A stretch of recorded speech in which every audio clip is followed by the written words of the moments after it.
Everyone, welcome to the radiation Guru. My self अक्षता और आज हम इस वीडियो में डिस्कस करने वाले हैं रेडिएशन फील्ड से रिलेटेड जितने भी कोर्सेज होते हैं उनके बारे में। So let's get started. तो जो फर्स्ट कोर्स होता है वो होता है DRT, diploma in radiation technology. ये सबसे छोटा कोर्स बोला गया है और कोई भी कोर्स हो उसको कोई ना कोई कंडक्ट करवाता है। उसी तरीके से DRT को जो कंडक्ट करवाता है वो है RPMC, राजस्थान पैरामेडिकल काउंसिल। इसका जो ड्यूरेशन रहता है इस कोर्स का, मतलब ये कितने टाइम के लिए होता है, ये होता है 2 साल के लिए। इसमें 2 ईयर होती है आपकी, first year and second year. और आजकल बहुत सारे कॉलेजेस को इस कोर्स को करवाने की मान्यता प्राप्त हो गई है। तो ये अप्रोक्सीमेट 2 ईयर्स में हो जाता है, बट अब से पहले इसको थोड़ा टाइम लगता था।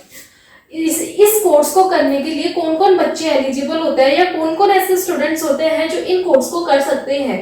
तो 12th पास जितने भी स्टूडेंट्स हैं जिन्होंने मैथ या बायो से आपकी 12th पास कर रखी है, कौन फॉर सब्जेक्ट किससे, मैथ या बायो से, जिन भी स्टूडेंट्स ने 12th क्या कर रखी है, पास कर रखी है, वो स्टूडेंट्स एलिजिबल है इस कोर्स के लिए। वह प्रोसेस क्या रहेगी, तो प्रोसेस इसके सिलेक्शन की रहती है कि RPMC के वेबसाइट पे एडमिशन के टाइम पे फॉर्म आता है, उस फॉर्म को फिल करना होता है और फिल करने के बाद RPMC मेरिट के बेस पे स्टूडेंट्स को कॉलेज अलॉट करवाती है। तो इसका जो सिलेक्शन होता है वो मेरिट के बेस पे होता है। 12th की परसेंटेज के अकॉर्डिंग आपकी मेरिट लिस्ट निकाली जाती है और उसके बेस पे आप लोगों को कॉलेज अलॉट किया जाता है। ये सबसे छोटा कोर्स है। जो फर्स्ट कोर्स है diploma DRT, diploma in radiation technology. इसके बाद जो कोर्स होता है वो होता है BRT, that means bachelor in radiation technology. Another course is BRT, bachelor in radiation technology. अब जो DRT था उसको कौन कंडक्ट करवा रहा था, RPMC, राजस्थान पैरामेडिकल काउंसिल।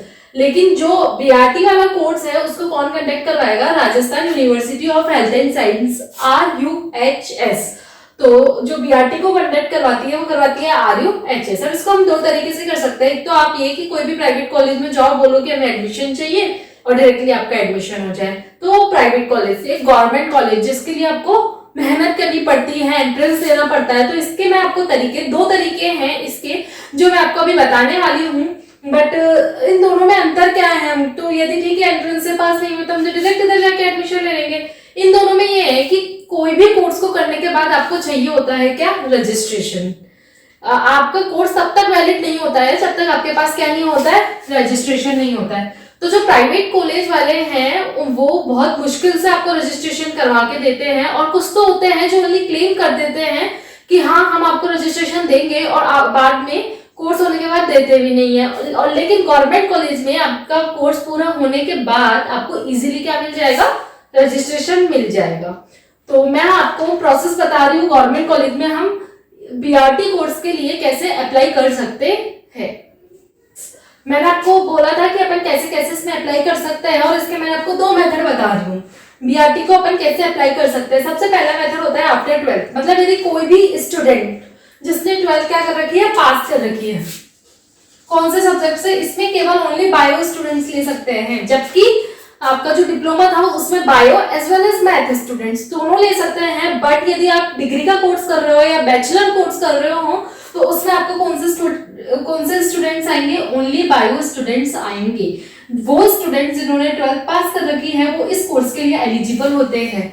इसमें करना होता है आपको RUHS के साइट पे जाना होता है और वहाँ एंट्रेंस एग्जाम का निकली हुई होती है, उस पर क्लिक करके आपका कौन सा फॉर्म भरना होता है, एंट्रेंस एग्जाम का आपको फॉर्म इसमें भरना होता है। इस एंट्रेंस एग्जाम में आपका क्या होता है, इसमें आपके 50 क्वेश्चंस तो आते हैं फिजिक्स के और 50 क्वेश्चंस आते हैं केमिस्ट्री के। तो आपको इस कोर्स को में एडमिशन लेने के लिए एंट्रेंस एग्जाम की तैयारी करनी होती है, जिसमें 50 क्वेश्चंस तो आएंगे आपके फिजिक्स के और 50 क्वेश्चंस आएंगे केमिस्ट्री के। जो बच्चा इस एंट्रेंस एग्जाम को क्लियर कर लेता है उसको कॉलेज अलॉट होती है। कौन से कॉलेज की बात हो रही है यहाँ, गवर्नमेंट कॉलेज की बात। कौन सी अलॉट होगी, गवर्नमेंट कॉलेज अलॉट हो जाएगी। यदि जो बच्चा एंट्रेंस एग्जाम क्लियर कर लेगा उसको कौन सी कॉलेज मिलेगी, गवर्नमेंट कॉलेज। फिर ये कितने साल का होता है, वो जो डिप्लोमा था वो 2 इयर्स का होता है और ये 3 इयर्स का होता था अब तक। लेकिन अब जो न्यू सेशन आएगा 2023 23-24 वाला जो आपका सेशन आएगा उसमें ये 4 साल का हो गया है। अब से पहले ये कोर्स कितने साल का होता था? 3 ईयर कोर्स होता था, लेकिन अब जो न्यू सेशन आ रहा है उसमें जो गाइडलाइन आई है वो 4 ईयर्स की आई है। बाकी डिपेंड करेगा आपके कॉलेज।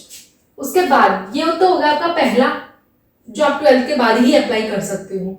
12th पास आउट की बायो से, उसके बाद आपने फॉर्म भरा, फॉर्म भरने के बाद आपने एंट्रेंस क्लियर किया और आप आ गए बीआरटी कोर्स में, ठीक है। और इसकी ड्यूरेशन रहती है, अब तक 3 साल थी, अब आई थिंक 4 ईयर्स हो गई है, ठीक है। जो दूसरा आपका तरीका रहता है आफ्टर डिप्लोमा, मतलब जिन स्टूडेंट्स ने डिप्लोमा कर लिया अब उनको चाहिए हायर स्टडीज की, हमें आगे भी करना है, हमें बीआरटी करना है, उसके बाद हमें एमआरटी करना है और फिर शायद पीएचडी भी कर लेंगे हम।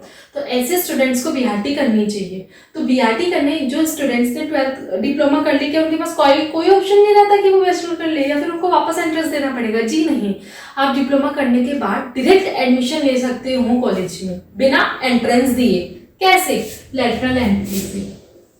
एक लेटरल एंट्री का फॉर्म आता है, उस फॉर्म को आपको अप्लाई करना होता है। ये फॉर्म लेटरल एंट्री का फॉर्म होता है, ये आपको डायरेक्ट यहाँ 3 साल होती है, मैंने आपको बताई थी 3 ईयर्स होती है, तो ये डायरेक्ट आपको 2nd ईयर में दे देगा एडमिशन। कौन? ये वाला जो कोर्स होगा। मतलब इसमें डिप्लोमा करने के बाद आपको बीआरटी के 1st ईयर पढ़ने की नीड नहीं है, आपको ये मिड फेज में एडमिशन देता है, मीन्स 2nd ईयर के मिड में एडमिशन देता है। तो 2nd ईयर आधी पढ़नी होती है एंड देन 3rd ईयर पूरी पढ़नी होती है। तो लगभग ये कोर्स आपका 1.5 से 2 साल में पूरा हो जाता है। इसके लिए आपको क्या करना पड़ेगा? लेटरल एंट्री का फॉर्म आएगा, डिप्लोमा वाले बच्चों को लेटरल एंट्री का फॉर्म भरना है, फिर आपके मेरिट बेस पे सिलेक्शन होंगे। दैट मीन्स जो डिप्लोमा में आपकी जितनी परसेंटेज बनी, लाइक किसी की 50, 70, 80, तो मेरिट बेस बनता है, तो मेरिट से सिलेक्शन होता है, मेरिट निकाली जाती है डिप्लोमा और 12th की परसेंटेज को मिला के मेरिट निकालेंगे। फिर मेरिट निकालने के बाद जिन जिन बच्चों का सिलेक्शन हो गया उसके अकॉर्डिंग उनको गवर्नमेंट कॉलेज अलॉट हो जाएगी, लाइक एसएमएस कॉलेज बीकानेर की है, एसपी एसएन मेडिकल कॉलेज, ये सब आपको क्या हो जाएगी? अलॉट हो जाएगी। मिड फेज में सिलेक्शन होगा, तो जो कोर्स आपका यहाँ 3 साल का वो करवा रहे थे, आपको 1.5 से 2 साल में आपको कंप्लीट हो जाएगा। कब? यदि आपने डिप्लोमा कर रखा है तो आप ये वाली प्रोसेस करें, अदरवाइज आप 12th के बाद यदि इस कोर्स में जाते हैं तो ये वाली प्रोसेस करें। 12th के बाद वाले स्टूडेंट्स के लिए ये प्रोसेस है, आफ्टर डिप्लोमा ये प्रोसेस है। अब हम बेसिक अंतर बताएंगे कि बीआरटी में तो क्या अंतर है, बैचलर में क्या अंतर है और डिप्लोमा में क्या अंतर है। तो बेसिकली डीआरटी और बीआरटी में क्या डिफरेंसेस है, क्या अंतर है दोनों में। तो फर्स्ट तो मैंने बताया कि जो डीआरटी है उसको कौन कंडक्ट करवाता है? आरपीएमसी, राजस्थान पैरामेडिकल काउंसिल, जबकि बीआरटी को कौन कंडक्ट करवाता है? RUHS, Rajasthan university of health and science. इसका जो ड्यूरेशन रहता है वो 2 ईयर्स का रहता है, जबकि जो बीआरटी का ड्यूरेशन रहता है 3 ईयर्स का रहता है। सिलेक्शन इसका जो प्रोसेस है डायरेक्ट है, मेरिट बेस पे है, जबकि उसका एंट्रेंस होता है। और इसमें जो क्वालिफिकेशन चाहिए होती है, किसमें? डिप्लोमा में जो आपकी क्वालिफिकेशन चाहिए होती है 12th पास चाहिए होती है, जिसमें बायो वाला स्टूडेंट्स भी बढ़ सकता है और मैथ वाला स्टूडेंट भी बढ़ सकता है। जबकि जो बैचलर है उसमें जो क्वालिफिकेशन चाहिए वो 12th पास स्टूडेंट ओनली बायो वाला स्टूडेंट भर सकता है।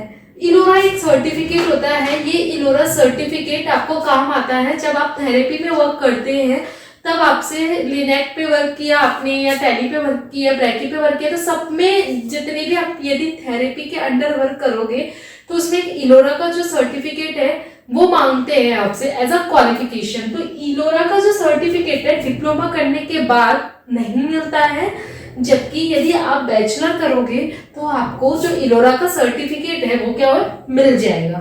ठीक है, आप यदि थेरेपी में वर्क करना चाहते हो, वर्क इन थेरेपी, यदि आप थेरेपी में वर्क करना चाहते हो तो आप डिप्लोमा से वर्क नहीं कर सकते, लेकिन यदि आप बैचलर करके थेरेपी में वर्क करना चाहते हो तो yes you can do it, आप कर सकते हैं। आपको बेसिक डीआरटी और बीआरटी में अंतर समझ आ गया होगा। अब मैं आपको बताने वाली हूँ कि अपन डीआरटी या बीआरटी करने के बाद कौन कौन से एग्जाम्स फाइट कर सकते हैं या कौन कौन से एग्जाम्स दे सकते हैं। तो एम्स एम्स के एग्जाम अपन दे सकते हैं। एम्स, बहुत सारी एम्स है अपने इंडिया में, ऋषिकेश, भुवनेश्वर, भोपाल, दिल्ली, जोधपुर, ऐसे कई सारी एम्स है।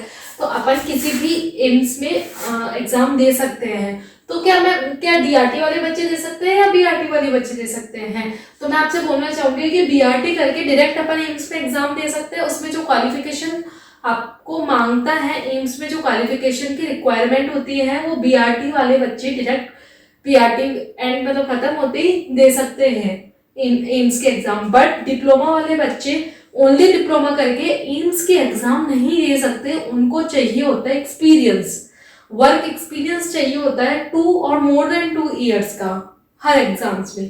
तो ऐसे ही कुछ एग्जाम्स है ईएसआईसी की, रेलवे की, बीएसएफ की, या कोई से भी स्टेट्स, राजस्थान, दिल्ली और यूपी वगैरह, सबकी क्या निकलती रहती है, वैकेंसीज निकलती रहती है। तो सारे बच्चे उसके लिए एलिजिबल होते हैं। बट जो बीआरटी वाले स्टूडेंट है, डिग्री बोलते हैं इसको, डिग्री वाले जो स्टूडेंट्स हैं वो डायरेक्ट दे सकते हैं, और जो डिप्लोमा वाले स्टूडेंट्स हैं वो दे सकते हैं बट विद एक्सपीरियंस 2 और मोर देन 2 ईयर्स। ठीक है, अब अपन इसके आगे पढ़ेंगे कि मास्टर्स के लिए क्या क्या कर सकते हैं। मतलब बीआरटी करने के बाद अपन क्या कर सकते हैं, क्या अपने पास ऑप्शंस रहते हैं। बीआरटी के करने के बाद कुछ स्टूडेंट्स होते हैं जो गवर्नमेंट जॉब की प्रिपरेशन में लग जाते हैं। कुछ स्टूडेंट्स होते हैं जो थेरेपी वाले पोर्शन में चले जाते हैं, सिटी स्कैन, एमआरआई करने लग जाते हैं, या डायग्नोसिस में वर्क करने लग जाते हैं। कुछ स्टूडेंट्स होते हैं जिनको हायर स्टडीज करनी होती है। तो हायर स्टडी करने के लिए एमआरटी होता है। एमआरटी मतलब मास्टर्स इन रेडिएशन टेक्नोलॉजी। इसमें क्या होता है, इसमें ड्यूरेशन रहता है आपका 2 ईयर्स का, 2 साल का ये कोर्स होता है। इसमें एंट्रेंस के द्वारा आपका सिलेक्शन होता है। कुछ बच्चे होते हैं जिन्होंने नॉर्मल बीएससी भी की होती है, नॉर्मल बैचलर इन साइंस, तो वो बच्चे भी इसके लिए एलिजिबल होते हैं। अभी जो पीजीआई चंडीगढ़ की न्यू गाइडलाइन आई थी, उसमें बीएससी स्टूडेंट्स जिनके पास फिजिक्स हो, बीएससी स्टूडेंट्स जिसके पास फिजिक्स हो, वो भी एलिजिबल था एमआरटी करने के लिए।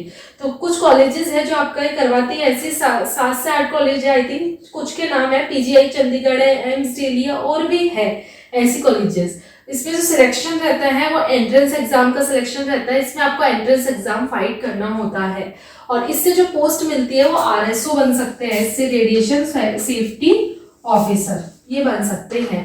तो ये हायर स्टडी के लिए है। इसके बाद यदि कोई चाहे तो पीएचडी भी कर सकता है। उसमें आपको थीसिस वगैरह सब बनानी पड़ती है कि स्पेसिफिक सब्जेक्ट से आप ये कर सकते हैं। मास्टर्स भी एक स्पेसिफिक सब्जेक्ट से ही होती है। ड्यूरेशन 2 ईयर्स, एंट्रेंस एग्जाम्स के थ्रू होता है। बीएससी वाला बच्चा जिसके पास फिजिक्स है वो भी एमआरटी करने के लिए एलिजिबल है। कॉलेजेस में बहुत सारी होती हैं, पीजीआई चंडीगढ़, एम्स वगैरह, और भी कॉलेजेस होती है। और इसमें जो आपको एमआरटी करने के बाद आरएसओ आप बन सकते हैं। हाँ, तो सबसे छोटा कोर्स था डीआरटी जो मैंने आपको बताया, उसके बाद बीआरटी, फिर एमआरटी और पीएचडी। पीएचडी पे आप थीसिस वगैरह बना के भी इसे कर सकते हैं। इस वीडियो में मैंने आपको सारी डिटेल बताया है कि किस तरीके से आप डीआरटी में अप्लाई कर सकते हैं, किस तरीके से बीआरटी में, एमआरटी में, और पीएचडी में भी आप एंट्रेंस के थ्रू ही आपको कॉलेज अलॉट होती है। उस अलॉट होने के बाद आप वहां से पीएचडी कर सकते हैं। इस वीडियो से रिगार्डिंग आपको कोई भी डाउट हो तो आप मुझे कमेंट सेक्शन में कमेंट करके बता सकते हैं। Thanks for the watching.